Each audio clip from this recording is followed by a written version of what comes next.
Next योजना अपन देखते हैं। तो नेक्स्ट योजना के लिए देखिए, ये 4 योजनाएं हैं, वो अपन पढ़ते हैं एक-एक करके। एक है मिशन हरियालो राजस्थान, जो शुरू में अपन ने जो योजनाओं की, फ्लैगशिप योजनाओं की जो लिस्ट देखी थी, उसी लिस्ट से मैंने इन 4 को कट किया, यहाँ पे एक बार पेस्ट किया है।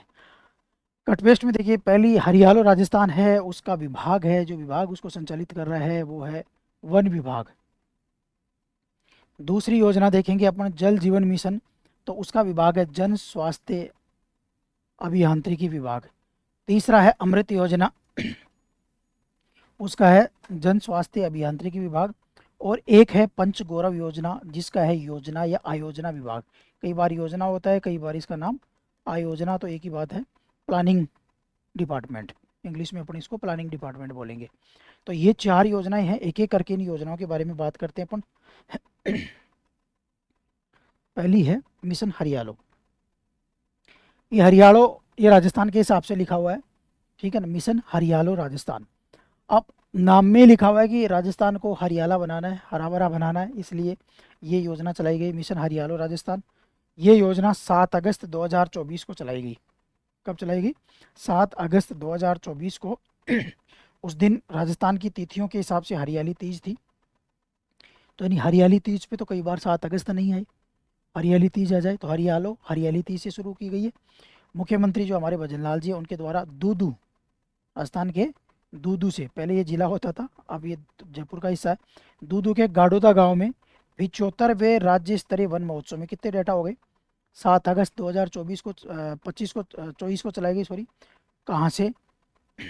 हरियाली तीज के अवसर पर दूदू के गाडोता गांव में 75वें राज्य स्तरीय वन महोत्सव में। वन विभाग, अभी अपन ने बात की, नोडल विभाग है। और प्रधानमंत्री जो नरेंद्र मोदी जी है, उनकी एक पेड़ माँ के नाम, ये पहल है कि भाई आप एक पेड़ अपनी माँ के नाम लगाओ, तो उस पहल से ये प्रेरित है। तो इसलिए इसका खुद का जो नारा है, थीम है, वो भी आपको ये मिलेगा। जब भी आप देखोगे राजस्थान सरकार का डॉक्यूमेंट्स, तो वहाँ पे मिशन हरियालो राजस्थान आएगा, और उसके आगे लिखा होगा एक पेड़ माँ के नाम, ऐसे नाम लिखा हुआ मिलेगा इसका पूरा। तो इसका मतलब, इसका एक थीम हो गई, इसका नारा हो गया एक पेड़ माँ के नाम। इस योजना का लक्ष्य भी देख लो, नॉर्मल सा है, राजस्थान में अधिक हरित, पर्यावरण संतुलित और जैव विविधता राज्य बनाना। राजस्थान में बहुत सारे जैव विविधता मतलब जीवों की विविधता हो, तो जैव विविधता वाला राज्य बनाना राजस्थान का। तो बहुत कोई ज़्यादा लंबा लक्ष्य वैसे नहीं है, नाम है नॉर्मल। वैसे मेन लक्ष्य जो इसका है वो ये देखिए, वो मेन लक्ष्य है कि अगले 5 वर्षों में, ये इंपॉर्टेंट है, ये रटना अपन को, याद भी रखना है। 5 वर्षों यानी 24 से लेकर के 29 तक, कब? 24 से लेकर के 29 तक 50 करोड़ पौधे लगाने का दीर्घकालिक इसमें लक्ष्य रखा गया है। यानी इसका जो दीर्घकालिक लक्ष्य है, वो है 50 करोड़ पौधे लगाए जाएंगे योजना में 5 वर्षों के अंतर्गत। और इसी का नाम है मिशन हरियालो राजस्थान, जो कि 7 अगस्त 2024 को शुरू हुई। 7 अगस्त 2024 को ये योजना शुरू हुई, और वन विभाग के द्वारा संचालित योजना एक पेड़ माँ के नाम, इसका मुख्य थीम नारा है। और इस योजना में अगले 5 वर्षों में 50 करोड़ पौधे लगाए जाएंगे। नीचे को डाटा दिया है, अपने वैसे तो काम का नहीं है, पढ़ लेते हैं, लेकिन 24-25 में 7 करोड़ पौधे लगाए गए, ये सरकार की साइट पे अपन देखेंगे तो। फिर 25 से 20 में तो ज़्यादा दिक्कत नहीं, अपन को मैंने ध्यान रखना है कि 50 करोड़। ये थोड़ा सा ध्यान रख लेना कि जिस दिन ये योजना शुरू हुई, उस दिन विश्व रिकॉर्ड बनाया गया था। लगभग 1.5 करोड़ पौधे, 1 करोड़ 46 लाख, तो लगभग 1.5 करोड़ पौधे एक दिन लगाए गए थे। तो इसलिए इसका रिकॉर्ड बना था Guinness book of world record में। अब अपन इसके उद्देश्यों के बारे में आए, तो उद्देश्य देखो, हरियालो राजस्थान है, तो हरियाली से रिलेटेड उद्देश्य मिलेंगे आपको। 5 वर्षों में 50 करोड़ पौधे, ये इसका उद्देश्य भी हो गया। जैव विविधता का संरक्षण करना, पर्यावरण का संतुलित करना, जलवायु का संरक्षण करना, भूमि क्षरण को रोकना, क्योंकि पेड़ ज़्यादा लगाओगे तो भूमि क्षरण रुकेगा, भूमि का कटाव रुकेगा, ठीक है ना, अपर्दन नहीं होगा। तो ये इसका लक्ष्य है। तो देखो, आप पढ़ोगे तो भी याद हो जाएंगे, लेकिन पढ़ने से अपना ये होगा कि चलो उद्देश्य से हम गो थ्रू हो गए एक बार, अब एग्जाम में यदि आता है तो हम गलत नहीं करेंगे। राजस्थान के, चूंकि आप पेड़ लगा रहे, तो वन का आवरण तो बढ़ेगा ही, मरुस्थलीकरण रुकेगा, कम होगा, मृदा का क्षरण रुकेगा। सामुदायिक भागीदारी, क्योंकि हर व्यक्ति को यहाँ भागीदारी दी जा रही है कि आप भी अपनी माँ के नाम एक पेड़ लगाओ, तो सामुदायिक भागीदारी को यहाँ पे बढ़ाने का प्रयास किया जा रहा है, और उससे हर परिवार को पर्यावरण से जोड़ रहा है। क्योंकि जब पेड़ लगाएंगे तो पेड़ों को रखेंगे भी, संभालेंगे भी, समय समय पर पानी भी देंगे, खाद भी देंगे, खाद बीज भी देंगे, पेड़ों की ग्रोथ भी करेंगे। तो वो व्यक्ति जो है ना, हर परिवार में हर व्यक्ति को कह रहा है कि आप एक पेड़ लगाओ। तो हर व्यक्ति को पर्यावरण के साथ जोड़ने का सरकार का प्रयास है, एक मुहिम है। और ये ग्रामीण और शहरी दोनों क्षेत्रों में है। यानी केवल कई बार क्या होता है, ये चीज़ चलो अपन ने नहीं पढ़ी ग्रामीण एवं शहरी, एग्जामिनर हमको प्रश्न पूछ लेता है और उसमें एक स्टेटमेंट डाल देता है कि ये योजना ग्रामीण क्षेत्रों में ही संचालित है। तो अब अपन सोचेंगे कि यार क्या पता ग्रामीण में ही हो। अब कोई शहरी वाला है तो वो कहेगा नहीं नहीं ये तो शहरी में है। तो वो कन्फ्यूज़न नहीं हो, एक बार पढ़ लिया इसका मतलब हमें पता है। इसमें इसकी विशेषताओं में देखें, ड्रोन से भी बीजारोपण इसमें किया जा रहा है, ड्रोन सीडिंग इसमें की जा रही है कठिन दुर्गम क्षेत्र में। पहाड़ी क्षेत्र है जहाँ पे बीजारोपण वैसे नहीं, तो ड्रोन से बीजों को डाला जा रहा है इस योजना में। इसकी विशेषताओं में देखें, दूसरा इसकी विशेषता देखें अपन, तो देखिए अब लोगों ने कहा था तो मैंने थोड़ा इसका स्क्रीन की साइड बढ़ा दी है। अर्बन फॉरेस्ट, शहरी वन भी डेवलप इसमें किए जाएंगे। 22 नए शहरी वन डेवलप करने का इसमें लक्ष्य रखा गया है। इसके बाद में जब ये 22 बन जाते हैं तो 18 अतिरिक्त शहरी वन प्रस्तावित भी इसमें किए गए हैं। तो कुल मिला के 40 के आसपास हैं, लेकिन 22 पहले फिर बाद में। और इसकी मॉनिटरिंग के लिए जियो टैगिंग और मॉनिटरिंग, जियो टैगिंग मैंने पिछले वीडियो में बताया था आपको पहले भी, कि जियो टैगिंग का मतलब होता है आप जहाँ पेड़ लगा रहे हो उसका पहले एक फ़ोटो खींचो, फिर इसके बाद में इसमें जिसमें अक्षांश और देशांतर दोनों रेखाएं हो, तो इसका मतलब होगा एग्जैक्ट जगह की फ़ोटो जाएगी वो। फिर इसके बाद में फ़ोटो जब आप पेड़ लगा रहे हो उसके बाद की फ़ोटो खींचो, तो इससे पता चलेगा कि वाकई पेड़ लगाए। नहीं तो क्या होगा, आप खाली जगह की तो फ़ोटो खींच दोगे और जहाँ पेड़ लगाया है वहाँ की कोई पेड़ लगा हुआ उसके बाद में खींच दोगे। नहीं तो आपने कुछ काम किया और आपने दिखा दिया कि पेड़ भी लगा दिया। तो उससे बचने के लिए जियो टैगिंग और मॉनिटरिंग इसमें की गई है। जन सहभागिता अपन ने बताई है कि इस पंचायत में स्कूल हो, चाहे कॉलेज हो, चाहे एनजीओ हो, चाहे समाज हो, तो सबको इस अभियान से जोड़ने का सरकार ने लक्ष्य रखा है। अब इस अभियान की कार्यप्रणाली क्या होगी, किस तरह से अभियान काम करेगा, तो इसके बारे में अपन देख लेते हैं, इसकी कार्यप्रणाली के बारे में। तो देखो इसमें सबसे पहले सर्वेक्षण एवं लक्ष्य निर्धारण। इसमें सर्वेक्षण और लक्ष्य निर्धारण आप लोगों ने पीडीएफ बोली है, तो हम इसकी पीडीएफ भी टेलीग्राम चैनल पे इसकी डाल देंगे और उसका लिंक आपको दे देंगे। तो आप टेलीग्राम पे जा करके इसकी पीडीएफ डाउनलोड कर सकते हो, ताकि आपके को नोट्स बनाने की आवश्यकता नहीं रहे। इसी पीडीएफ को निकालिए और फिर अपने नोट्सों को पढ़िए। सबसे पहले ये देखा गया कि कहाँ पर प्रत्येक जिले ग्राम पंचायत में सर्वे कर लो आप, कि कहाँ कहाँ पर अपन को पेड़ लगाने चाहिए। सरकार देखो गांव हर व्यक्ति लगाएगा वो तो अलग हो ही गए, वो तो अपने घर में आसपास लगाएगा। सरकार भी देख रही है कि कहाँ कहाँ लगाए जा सकते हैं, कहाँ कहाँ आवश्यकता है, तो उनका सर्वे कर लो। सर्वे के बाद में फिर पौधारोपण करवाओ, स्कूल चाहे कॉलेज सार्वजनिक स्थान सड़क सब जगह पौधारोपण कराओ। उस पौधारोपण में तकनीक का प्रयोग करो, ड्रोन का, जियो टैगिंग का, पोर्टल मॉनिटरिंग करो। फिर उसकी हर राज्य स्तर पर नियमित उसका मूल्यांकन करो, ताकि वो जो है आ, योजना है वो सफल संचालित हो सके। ऐसा नहीं हो कि पेड़ तो आपने लगा दिए, बाद में पानी ही नहीं दिया आपने, तो पेड़ तो वैसे ही ख़त्म हो गए, तो वो चीज़ें नहीं हो।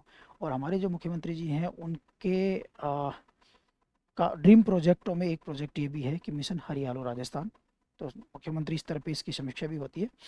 इसके बाद में देखो जल जीवन मिशन, ये काफ़ी चर्चा में भी रहा अभी कुछ समय से। जल जीवन मिशन, JJM जिसको अपन शॉर्ट में बोलते हैं, जल जीवन मिशन। 15 अगस्त 2019 को भारत के प्रधानमंत्री नरेंद्र मोदी जी द्वारा ये प्रोग्राम शुरू किया गया। 15 अगस्त 2019 को इस योजना को लॉन्च किया गया। जल जीवन मिशन है तो जल शक्ति मंत्रालय, भारत सरकार का मिनिस्ट्री ऑफ जल शक्ति, वो इसका नोडल मंत्रालय। और राजस्थान में अभी थोड़ी देर पहले जन स्वास्थ्य अभियांत्रिकी विभाग है, अपन ने बात की थी, तो वो इससे संबंधित विभाग है जो इसको संचालित कर रहा है। ये केंद्र प्रायोजित योजना है और इसका मुख्य नारा, कई बार ये नारा भी पूछा हुआ प्रश्न है, हर घर नल, अब सॉरी हर घर जल, क्योंकि जल जीवन मिशन है तो हर घर जल, ठीक है ना। वैसे हर घर नल, नल जाएगा तो हर घर जल चला जाएगा। तो लक्ष्य क्या है इसका, 2024 तक, 24 तक इसका लक्ष्य करा गया कि ग्रामीण परिवार, अब यहाँ पे ध्यान रखना कि शहरी परिवारों के बारे में बात नहीं की गई है, ग्रामीण परिवार को जल, नल से जल आपूर्ति, हर घर नल चला जाए और नल से जल मिल जाए सबको, यानी प्रत्येक घर में नल चला जाए। अब नल तो चलो बिछा दिया आपने, हर घर में नल भी पहुंचा दिया ग्रामीण क्षेत्र में 2024 तक, लेकिन वो नल है ना पहुंचाने के बाद में उनमें पानी ही नहीं आया, तो ऐसा नहीं हो। इसलिए सरकार ने कहा कि जो लक्ष्य है ना हमारा वो है functional household tap connection, FHTC, ये फुल फॉर्म पूछी जा सकती है, FHTC। फंक्शनल, फंक्शनल यानी कार्य करता हुआ, कार्य, जो भी आपका नल होगा, टैप होगा, जो नल होगा वो फंक्शनल होगा। ऐसा नहीं कि उसको आपने लगा दिया और फिर उसमें जंग खा रही है। Functional household tap connection, यानी फंक्शनल हाउस होल्ड देना आपको, ऐसा टैप का, नल का ऐसा कनेक्शन देना जो फंक्शनल हो, जो लगातार कार्य कर रहा हो उसमें निरंतर जल आ रहा हो तो functional household tap connection इसमें देना है, FHTC, ये फुल फॉर्म आपको पूछी जा सकती है। उद्देश्य देखो, जल जीवन मिशन है, तो अब देखो आप उद्देश्य कभी भी देखो तो दो चीज़ें आप उद्देश्य में, एक तो उस योजना का जो नाम है, उस नाम में सारे उद्देश्य छिपे हुए होते हैं। एक तो उस योजना के नाम को देखोगे तो भी उद्देश्य समझ में आ जाएंगे, दूसरा आप उसका उद्देश्य याद करोगे। तो उद्देश्य याद करने के लिए दूसरी चीज़ आप ये देख लिया करो कि जो वो योजना है, योजना के घटक क्या क्या हैं, घटक में भी उद्देश्य छिपा हुआ है। तो योजना जल जीवन मिशन है, अब योजना के जो कार्य क्षेत्रों के क्या क्या काम किए जाएंगे उन दोनों को जोड़ोगे तो ये उद्देश्य हो जाएंगे। और क्योंकि जल जीवन मिशन है तो देखो जल जीवन से क्या आ रहा है, सभी ग्रामीण, ये योजना किसको फोकस्ड है, ग्रामीण में सुरक्षित और पर्याप्त पेयजल उपलब्ध करवाना है, क्योंकि सभी को पेयजल की समस्या जहाँ जहाँ है उसको दूर करना है। महिला बालिकाओं को पानी लाने की समस्या से मुक्त करना, ये सीधी सी बात है कि मारवाड़ क्षेत्र में कुछ ऐसे क्षेत्र हैं जहाँ पे दूर दराज क्षेत्रों में, ग्रामीण के भी दूर दराज क्षेत्र होते हैं, वहाँ पे आज भी पानी दूर से लाया जाता है, तो उस समस्या से निजात दिलाना है। ठीक है। तीसरा है कि पेयजल स्रोतों की दीर्घकालिक सुरक्षा उपलब्ध कराना, स्थिरता हो, पेयजल जो स्रोत हैं वो लंबे समय तक सुरक्षित रहे, लंबे समय तक, और उनमें स्थिरता यानी कंटिन्यूटी बनी रहे। ऐसा नहीं रहे कि पेयजल आपने एक बार दे दिया और इसके बाद में फिर भूल गए आप, 6 महीने तक रेगुलर दिया फिर नहीं आया, तो ऐसा नहीं करना है। और जन भागीदारी इसमें लेना है। आजकल देखिए लगभग आप देखो बहुत सारी योजनाओं में जन भागीदारी होती है, और ग्राम पंचायतों की जिम्मेदारी देना, ग्राम पंचायतों की जिम्मेदारी है कि आप इसकी टारगेट मॉनिटरिंग करोगे समय समय पर। SDG 6 ये पूछा जा सकता है कि सतत विकास लक्ष्य नंबर 6 है, वो भी पेयजल से रिलेटेड है। सतत विकास लक्ष्य, वैसे अपन को सारा 17 के 17 के नाम याद रहने चाहिए किसमें कौन सा है, क्योंकि उनकी संख्या पूछी जाती है। और कमोबेश हर एग्जाम में लगभग लगभग आप देखो जिस एग्जामों में ये क्वेश्चन आते रहे, एक साल पता नहीं कितने एग्जामों में ये क्वेश्चन आता था कि कौन सा लक्ष्य है, 7 पे क्या है, 6 पे क्या है। तो लक्ष्य सतत विकास लक्ष्य है, सस्टेनेबल डेवलपमेंट गोल है, उसमें नंबर 6 पे जो है वो पेयजल से रिलेटेड है। योजना के कार्य क्षेत्र के बारे में बात करें तो ग्रामीण क्षेत्रों के सभी घर इसके दायरे में आते हैं, स्कूल भी, आंगनबाड़ी भी, स्वास्थ्य केंद्र भी, सामुदायिक भवन जो भी ग्रामीण क्षेत्र में, वो भी इस योजना के दायरे में आते हैं। तीसरा देखिए तो सतही और भूजल दोनों स्रोतों का इस योजना के तहत उपयोग किया जाता है। इसके घटक देखो, अब जो अपन ने उद्देश्य देखे ना, उन उद्देश्यों में ये घटक और जोड़ोगे तो उद्देश्य और भी अच्छे समझ में आ जाएंगे आपको। ये अपन ने बात कर ली functional household tap connection देना है। ठीक है। फिर दूसरा सोर्स स्टेबिलिटी मेजर भी अपनाना है। सोर्स जो आप दे रहे हो, जिन सोर्सों से दे रहे हो वो स्टेबल रहे, लगातार मिलता रहे। जैसे वर्षा जल संचय करना है, उसके लिए सोर्स का मतलब ये हो गया, आप ग्रामीण क्षेत्रों को जो पेयजल दे रहे हो, आज तो आपने दे दिया, नल कनेक्शन भी कर दिया, अब मान लो पेयजल की उपलब्धता तो सुनिश्चित करो, वो तो निरंतरता हो। अब निरंतरता के लिए कुछ ऐसे मेजर अपनाओ, कुछ ऐसे उपाय अपनाओ जो कि निरंतरता को सुनिश्चित कर सके। जैसे वर्षा जल संचय करो आप, अब वर्षा जल संचय जगह जगह बना दो, तो उससे वर्षा का पानी होगा। और वर्षा देखो अब की बार भी आपको पता है कितनी वर्षा हुई, यदि वर्षा के पानी का सही तरह से संग्रहण किया जाए तो पेयजल की, सिंचाई की समस्याओं को पूर्णतः इनसे निजात पाया जा सकता है, ये समस्याएं खत्म की जा सकती है। इतना सारा पेयजल इस समय बरसात हुआ, तो सरकार देख रही है कि इस योजना में भी वर्षा जल संचय के कुछ तकनीक अपनाओ, कुछ जगह जगह वर्षा जल संचय के मैकेनिज्म डेवलप करो, उन मैकेनिज्म से वर्षा का जल संचय करो, उसके बाद में वही जल पेयजल के उपयोग में आ सकता है। दूसरा इसमें कहा कि ग्रे वाटर मैनेजमेंट को अपनाना है। ग्रे वाटर का मतलब ये होता है कि जो अपना टॉयलेट के अलावा बाकी जो पानी होता है, जैसे नहाने का पानी होता है, गाड़ी धो रहे हो आप, गाड़ी धोने का पानी होता है, तो ऐसा पानी क्या होता है, अपन धो लेते हैं, नहा लेते हैं, उसके बाद वेस्टेज हो गया। तो सरकार ये चाह रही है कि आप ऐसा मत कहिए। ग्रे वाटर मैनेजमेंट में क्या होता है कि इस पानी को आप फिल्टर कीजिए और इसको रीयूज बनाइए, रीयूज बना करके इसको पेड़ पौधों में यूज़ कीजिए। अब वहाँ पर आप यदि इस पानी को यूज़ कर रहे हो तो आप जो पानी पेड़ पौधों के लिए फ्रेश यूज़ कर रहे हो उसको पेयजल में यूज़ कर सकते हो। तो इसलिए ग्रे वाटर मैनेजमेंट इसमें किया जा रहा है। जल संरक्षण के उपाय इसमें अपनाए जाते हैं। जो जल की गुणवत्ता है उसकी निगरानी के लिए फील्ड टेस्ट की 28 में महिलाओं को जल परीक्षण का प्रशिक्षण इसमें दिया जाता है कि महिलाएं किस तरह से उसको जल को रिजर्व कर सके, उसका प्रशिक्षण भी इस योजना में दिया जाता है। ये सारे चीज़ें आपको ध्यान रखनी है, क्योंकि स्टेटमेंट योजना कभी सीधी नहीं आती, मैं बार बार ये बात कहता हूँ आपको। जन भागीदारी, तो इसमें जल समितियाँ हैं, ये प्रश्न आया हुआ है कि जल समितियाँ का प्रावधान है इसमें। अब वो जल समितियों का प्रावधान है तो नहीं पढ़ोगे तो पता ही नहीं चलेगा कि जल समितियाँ भी इसमें होती है। फिर ग्राम पंचायतों में योजना का संचालन करेंगी, इस योजना का संचालन और कन्वर्जेंस, ये बात हमने पहले भी कई बार की। कन्वर्जेंस का मतलब होता है कि कोई योजना अकेली नहीं होती है, बहुत सारी योजनाओं को मिला करके उस योजना को पूर्ण करवाया जाता है। जैसे नरेगा, उसके तहत जो लेबर है, उस लेबर को जो जल की जो संरक्षण पद्धतियाँ हैं या जल के लिए जोड़ को है, जो भी है उनको खुदवाना है, परंपरागत जल स्रोतों का संरक्षण करना, तो वहाँ पे इनका यूज किया जा सकता है। स्वच्छ भारत मिशन जो है वो इसके साथ कन्वर्जेंस है। ग्राम स्वराज अभियान, इन योजनाओं के साथ इस योजना का कन्वर्जेंस है, तालमेल है, तब ये योजना संचालित की जा रही है।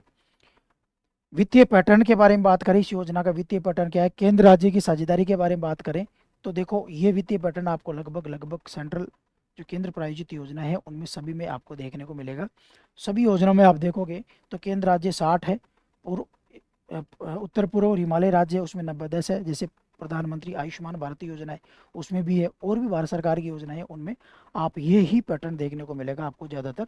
इससे अतिरिक्त यदि पैटर्न मिलता है तो उसको रट लीजिए कि यार इन योजनाओं में ये पैटर्न नहीं है, बाकी तो आपको ये पैटर्न आपको देखने को मिलेगा। और केंद्र शासित प्रदेशों में 100% सहायता कौन दे रहा है, केंद्र सरकार के द्वारा दी जा रही है। इसके बाद में नेक्स्ट जो आपकी योजना है वो है अमृत योजना। तो अमरूत, वैसे इसको बोलते हैं तो अमरूत बोलेंगे, ठीक है ना, अमरूत या अमृत योजना।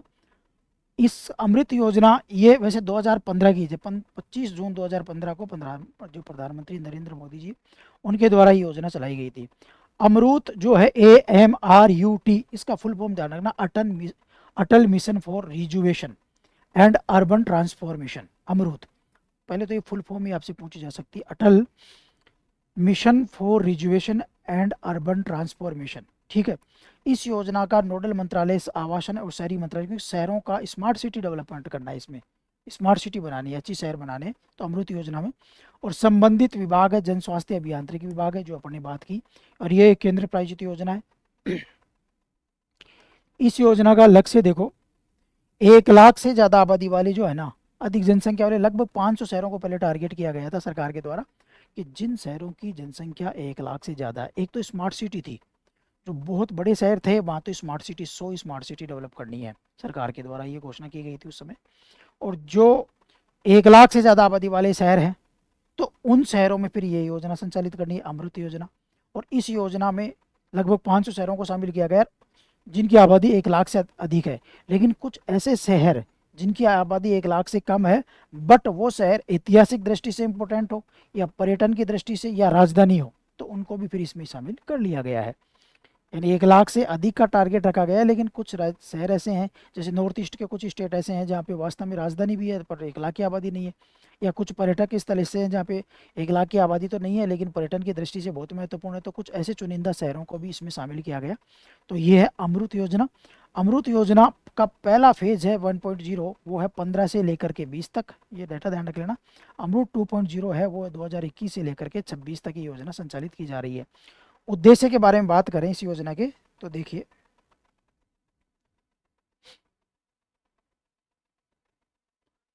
शहरों से रिलेटेड सारी चीज़, शहरों में देखो जलापूर्ति की समस्या को सही करना, ट्रांसपोर्ट की समस्या को सही करना। देखो शहरों में क्या क्या समस्या हो सकती है, पेयजल, तो पेयजल के लिए समस्या को, फिर शहरों में सीवरेज की समस्या रहती है, इधर उधर गंदी नालियों में जो जो नालियाँ ढकी हुई नहीं रहती है, इस तरह से होती है, तो उनको वहाँ करना। वेस्ट मैनेजमेंट करना, जो वेस्ट जनरेट होता है उसका मैनेजमेंट करना। एक जनरल आइडिया बता रहा हूँ।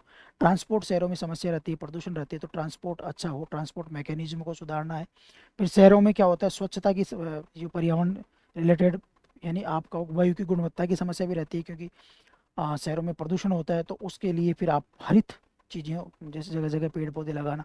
तो आप देखो शहरों को स्मार्ट बनाना है, शहरों को बेहतरीन बनाना है, ठीक है। तो वो योजना है, उसका नाम है अमृत योजना। अब उसको आप दिमाग में रखोगे तो आपको उद्देश्य याद हो जाएगी।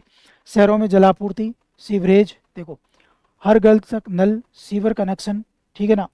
ग्रीन स्पेस डेवलप करना, हर जगह जगह जगह पेड़ पौधे लगाना। शहरी परिवहन में सुधार करना, तो मैंने यही चीज़ें बोली। सतत और स्वच्छ शहरी जीवन के लिए अवसंरचना का विकास करना, तो ये सारी चीज़ें वैसे मैंने बोल दी। उद्देश्य केवल अपने आंखों के सामने से निकलनी चाहिए ताकि हमें पता रहे। अब देखो उद्देश्य फिर और भी ज़्यादा अच्छे याद हो जाएंगे, क्योंकि इस योजना के जब घटक देखोगे तो इस योजना के कुछ घटक है। पहला घटक है इस योजना का जलापूर्ति। पहला घटक कौन सा, जलापूर्ति। अब उसमें ये कहा जा रहा है कि हर घर को नल कनेक्शन देना 135 लीटर प्रतिदिन के हिसाब से लगभग। अब ये डाटा ज़्यादा याद करने का भी नहीं है, ये चेंज भी हो सकता है सरकार के द्वारा। तो हर घर में नल कनेक्शन देना, पहला जल आपूर्ति। दूसरा सीवरेज और सेप्टेज मैनेजमेंट। सेप्टिक टैंक होते हैं, टैंक होते हैं, तो वहाँ पे क्या होता है, ये कचरा होता है। अब आप देखिए आज भी बहुत जगह ये होता है कि व्यक्ति जो होता है, मैनुअल काम होता है, मैनुअल स्क्रीनिंग जिसको अपन बोलते हैं, तो वहाँ पर व्यक्ति जो होता है ना, वो खुद उस गंदगी में अंदर जाता है, कचरा साफ करता है, कोई भी रुकावट आ जाती है, तो इससे उसको कई बार उसकी मौत भी हो जाती है वहाँ पे गैसों की वजह से। तो वहाँ उसको भी इस तरह से करना है कि टेक्नोलॉजी का किस तरह से यूज किया जा सके, ये इसमें सरकार प्रयास कर रही है। सीवरेज सीवर लाइन अच्छी तरह से हो, ट्रीटमेंट प्लांट अच्छे हो जहाँ पे वेस्ट को ट्रीटमेंट किया जा सके। फिर तीसरा घटक है वर्षा जल निकासी, स्टॉर्म वाटर ड्रेनेज वाले के बारे में। तो बाढ़ और जल भराव की समस्या अपन देखते हैं कि अभी थोड़े दिनों में भी अपन ने देखा कि थोड़ा सा बरसात नहीं हुई और शहरों में पानी बाढ़ की हालत हो जाती है, तो उसको किस तरह से निपटा जा सके ये भी इसमें ध्यान रखा जा रहा है। ठीक है। शहरी परिवहन नेक्स्ट घटक है, उसमें शहरी परिवहन में पैदल पथ अलग से हो, साइकिल ट्रैक हो, सार्वजनिक परिवहन सुविधा हो, ये भी यदि स्पेस हो तो सरकार ये भी डेवलप करने का काम करे। विकसित देशों में देखोगे तो आपको ये चीज़ें अलग अलग देखने को मिलेंगी, इससे वहाँ पे ये डेवलपमेंट और चीज़ें देखने को मिलती है। और नेक्स्ट है हरित क्षेत्र। हरित क्षेत्र में देखो हरित पार्क, ग्रीन बेल्ट, शहरी हरियाली का डेवलप करना। तो ये सिंपल सी बात है, तो आपको ये याद हो सकती है, ज़्यादा कठिन चीज़ें नहीं है। फिर अमृत 2.0, ये थोड़ा सा 21 से 26 तक नया चलाया है ना, नई पहल है। तो इसमें क्या चीज़ों पे फोकस दिया जा रहा है, एक तो हर घर को नल के लिए और एक सीवर कनेक्शन के लिए, कि दो चीज़ें इसमें ज़्यादा ध्यान दी जा रही है अमृत में। 4700 शहरी जो निकाय हैं उनको कवर करने का इसमें लक्ष्य रखा गया है। इसकी विशेषता है कि इसमें पेयजल का वितरण प्रणाली में सुधार किया जाएगा, रिसाइकलिंग और पुनः उपयोग, यानी मैंने अभी बोला थोड़ी देर पहले भी आपको बताया ग्रे वाटर मैनेजमेंट, तो इस तरह उसी तरह रिसाइकलिंग, जो यूज आप कर रहे हो उसको रिसाइकल कर सके, तो पेड़ पौधों को वो पानी जा सकता है ना, उसको रिसाइकल करोगे तो। वर्षा के जल को सुरक्षित रखना, स्रोत स्थिरता रखना, ये बात अपने पहले भी की, स्रोत स्थिरता का उपाय कैसे होता है। सिटी वाटर बैलेंस प्लान बनाना, कि वाटर बैलेंस, उसमें बहुत सारी चीज़ें हो गई, पानी का कैसे उपयोग करता है, अधिक वर्षा जल आ जाता है तो बहुत ज़्यादा भरा हो जाता है, उसको कैसे करना, उसका प्लान बनाना। पेयजल की सुरक्षा का प्लान बनाना और पीपीपी मॉडल से निवेश को बढ़ाना। निवेश जो है यहाँ पे आकर्षण करना, उसमें पीपीपी मॉडल, ताकि क्योंकि सरकार के पास भी सीमा होती है एक हद तक पैसा देने की, उसके बाद सरकार के पास भी इतना पैसा नहीं होता, तो पीपीपी मॉडल को बढ़ावा देना भी इसमें लक्ष्य रखा गया है। नेक्स्ट अपन देखते हैं, सेकंड एक योजना अपनी रह गई। ठीक है, ये होगी पंचगौरव अभियान। पंचगौरव योजना, ये राजस्थान सरकार की विशुद्ध योजना है। 17 दिसंबर को ये योजना शुरू की गई थी मुख्यमंत्री भजनलाल शर्मा जी द्वारा। 17 दिसंबर को इस योजना का शुरुआत किया गया था, है ना। और ये मुख्यमंत्री जो है हमारे भजनलाल जी, उनके द्वारा ये योजना शुरू की गई थी। अब पंचगौरव में देखिए, इसका देख लेते हैं एक बार। नोडल विभाग कौन है पंचगौरव का, आयोजना विभाग है राजस्थान सरकार का। और प्रत्येक जिले को अपनी विशिष्ट पहचान, इसमें क्या है कि हर जिले के 5 गौरव तत्व, मतलब हर जिले के 5 ऐसे प्रोडक्ट जो उस जिले की पहचान बन सके। अब देखो सरकार का कितना दूरदर्शी निर्णय है इसमें, हर जिले के 5 प्रोडक्टों को प्रोत्साहित कर रही है सरकार, ये कह रही है कि हम इसमें अपना योगदान और देंगे, आपको पैसा भी देंगे कुछ, इन 5 प्रोडक्ट को आप और बेहतर बनाओ और कमर्शलाइज करो, यानी इनको इस तरह से करो कि आपके ज़िले की पहचान बन जाए ये पाँचों। जैसे बीकानेर है तो बीकानेरी भुजिया है, वो उसकी पहचान है।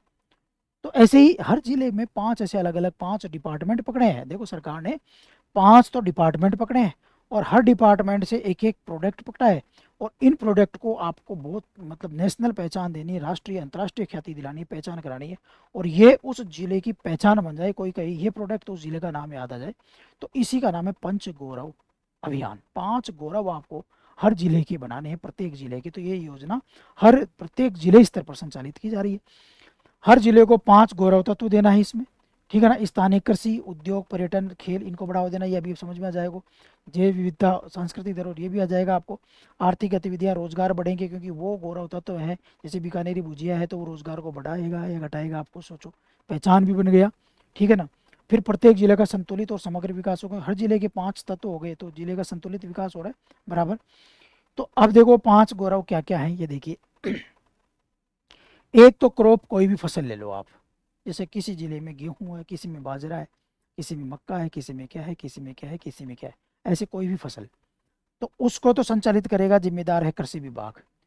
वैसे मेन चला रहा है इसको आयोजना विभाग। मेन योजना कौन सा, आयु पंचगौरव किसकी, आयोजना विभाग की, ठीक है ना। देख लो आप, पंचगौरव जो है आपकी, वो किससे रिलेटेड है, आपके आयोजना विभाग से, ठीक है। अब आयोजना विभाग मेन तो वो तो चलो बैलेंस करेगा, पर हर जिले के 5 तत्व यहाँ पे किए जाएंगे। 5 तत्वों में हर जिले के, जैसे कृषि विभाग है, तो कृषि विभाग जो है वो एक क्रॉप लेगा हर जिले की, और उस क्रॉप के उस जिले में उसकी पहचान बन सके, इसके लिए प्रयास करेगा।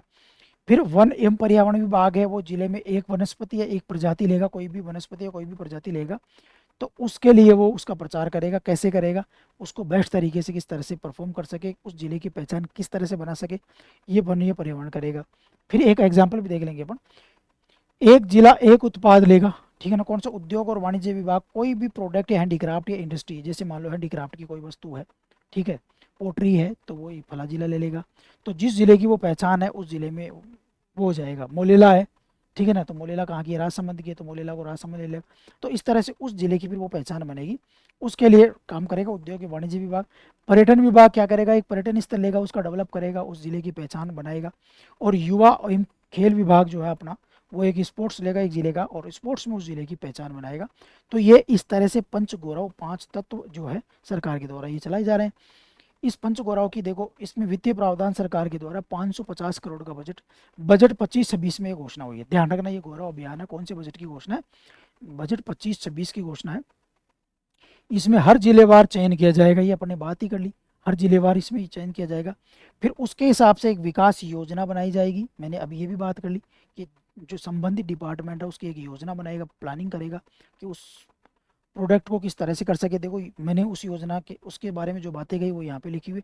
अलग अलग योजनाएं बनाई जाएंगी, जैसे उपज के लिए, है ना, ब्रांडिंग, फिर उसका ब्रांडिंग, पर्यटन स्थल, इंफ्रास्ट्रक्चर विकास होगी।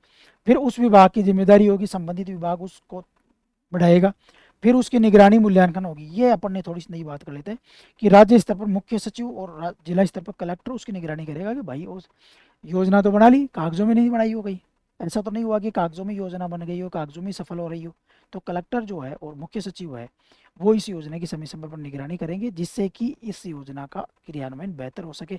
और यदि क्रियान्वित हो गई तो जिले की पहचान जरूर बनेगी, ठीक है। और जन भागीदारी भी इसमें की गई। तो ये लगभग आप देखो, आजकल सरकार खुद भी जान रही है कि यार खुद सरकार सारी चीज़ें देने में सक्षम नहीं है, तो जन भागीदारी अपनाओ ताकि लोग ज़्यादा से ज़्यादा आगे आएँ, और जिले की गौरव के नाम पे भी आएंगे लोग। तो अब ये कुछ लिस्ट मैंने दी है, तो इतनी सारी लिस्ट तो आप याद करोगे, आ तो सकता है प्रश्न, मैं ये भी नहीं कहूँगा कि नहीं आ सकता, लेकिन ठीक है भाई, मुझे तो ये याद नहीं है बिल्कुल भी, ठीक है। लेकिन चलो बात कर लेते हैं। मैंने जिला लिया जैसे अजमेर, अजमेर में उपज, कृषि विभाग है वो गुलाब का डेवलपमेंट करेगा, एक प्रजाति नीम है जो वन विभाग है। फिर ग्रेनाइट एयर मार्बल है। फिर एक पर्यटन ये खेल विभाग करेगा हॉकी का, ये उद्योग विभाग करेगा किसका, मार्बल का। तो इस तरह अजमेर का ये हो गया। फिर अलवर का हो गया, फिर ये हो गया। तो ये जिलों की लिस्ट है। तो अब इसमें मैं तो क्या बोलूँगा तो भी मैं रिपीट, मैं बोलूँगा आपके लिए बोरिंग सा होगा, मैं इसको पीडीएफ भी डाल दूंगा, ठीक है ना। बाड़मेर हो गया, भरतपुर हो गया। मैं ज़्यादा ये कहूँगा कि आपका जिला भी याद कर लेना, संभाग जरूर याद कर लेना इसमें, संभाग स्तर पे क्या क्या है, ठीक है ना। क्योंकि संभाग में क्या होता है, कई बार क्वेश्चन आ जाता है, आने में तो कहीं से भी आ सकता है, क्योंकि देखो एक एक जिले का एक वन्य जीव बनाया था सरकार ने, ठीक है। तो वो क्वेश्चन कई बार आ चुके हैं, तो यहाँ पे प्रश्न तो आ सकता है, मैं ये तो नहीं कहूँगा। जैसे संभाग में देखिए, बीकानेर देखते हैं तो मेथी, ठीक है ना, ये रोहिड़ा हो गया, बीकानेरी भुजिया हो गई, जूनागढ़ किला हो गया, कुश्ती हो गया। खेल विभाग किसका डेवलपमेंट करेगा, कुश्ती का। पर्यटन जो है वो जूनागढ़ किले का, और बीकानेरी भुजिया है, ठीक है ना, वो उद्योग करेगा।